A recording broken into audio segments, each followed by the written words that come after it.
something has shifted. And what has survived in darkness will now be required to stand in the light. We have entered an age of revelation.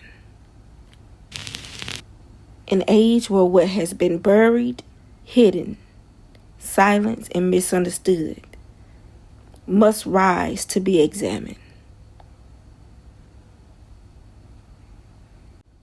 Because nothing begins with the moment we finally see it. Every effect has a history. Every consequence has a cause. And every reality has something beneath it.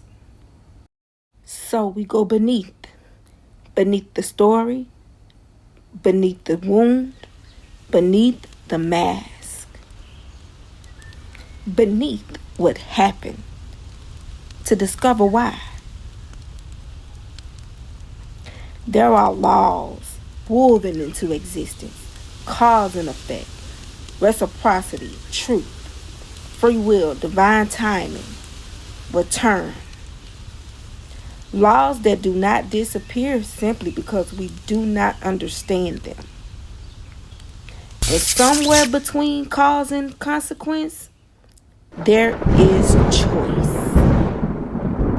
Life and death, blessings and curse, light and shadow, creation and destruction.